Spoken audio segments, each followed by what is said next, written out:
Hello there. It is a beautiful day to finish up our memory quilt. So come along with me. I'm going to show you how. This is going to be the last video for our memory quilt series as far as this style of memory quilt. But if you like this series and you like the other videos, stick around, make sure that you are following my page. I am going to take you through another series of how to make another style of memory quilt that I think a lot of you are going to find really unique. But as far as finishing this one, let's get started. Once your quilt is all basted, you are ready to actually start quilting.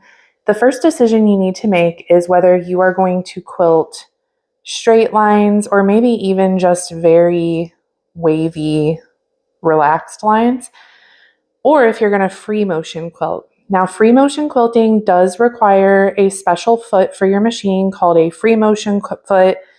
Sometimes it's called a darning foot or an open toe foot. Any of those is what you're looking for.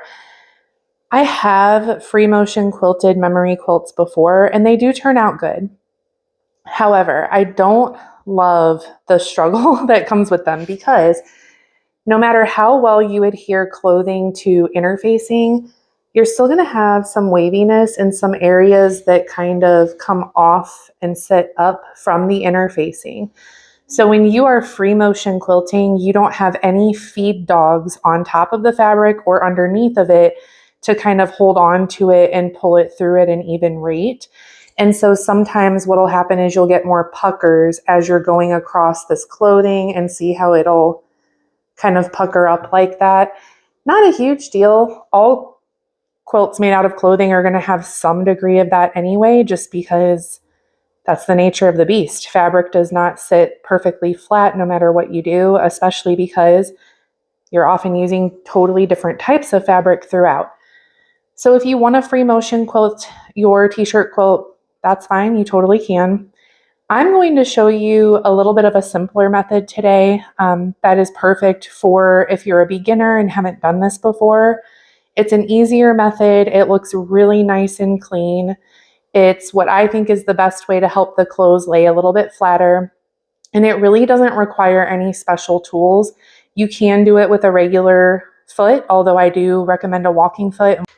I've shown this method before in my quilt in a day video, and when I showed it to you that time, we used a water-soluble pen that erases in the wash. Now, if you're making a memory quilt for yourself, you can absolutely use that same method with the water-soluble pen. However, for me, this quilt is for a customer, and I don't typically wash quilts for my customer since I don't know what kind of detergent they like or anything like that. So today I am going to be using a Hera marker. Take a quilting ruler, and what you'll notice on your quilting ruler is you have a 45-degree line here. This line that's going straight across. I like to lay that line somewhere on the edge of my quilt, so right here. And that's going to be my first line to start marking where I want my quilt lines to be. The cool thing about this Hera marker is it just makes lines on your fabric, and you're going to quilt right on top of them. So there's nothing to wash out or have to press out with an iron like heat activated pens. But you can see my line right there, and I'll be able to see that at the machine when I go to sew. So I'm just going to go down as far as I can on my table here, and I will then lay however many inches apart I want my lines to be. So for my batting that I'm using, they recommend anywhere from a 2 to 4 inch gap between lines for stability for my batting. So I'm going to lay my 4-inch line here, right on that line that I just marked, all the way down, and make sure it stays on that line. And then I'm going to mark my next line. So now it's 4 inches away. Okay.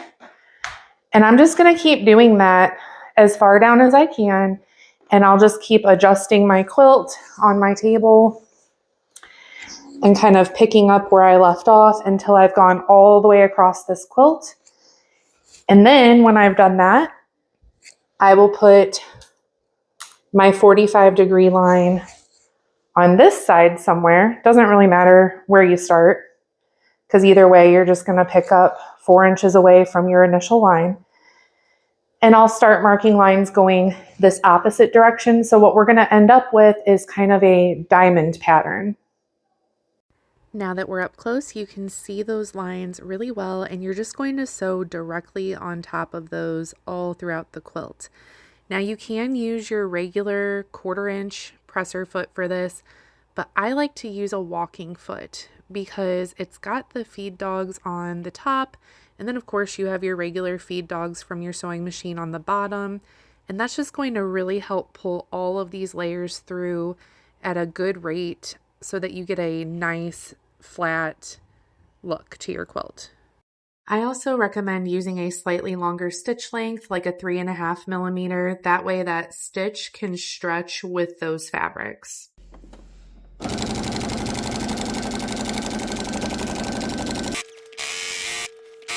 After quilting is completed, you're going to trim the excess batting and backing off the side using a ruler and just keeping that edge as straight as you can.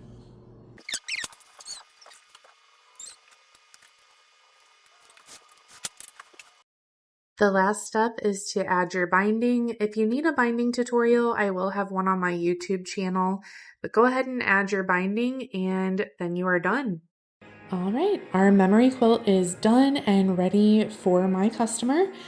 If you have enjoyed this series, I hope that you'll give me a follow and check back in for more tutorials, ideas, and just to kind of see what my small business is up to.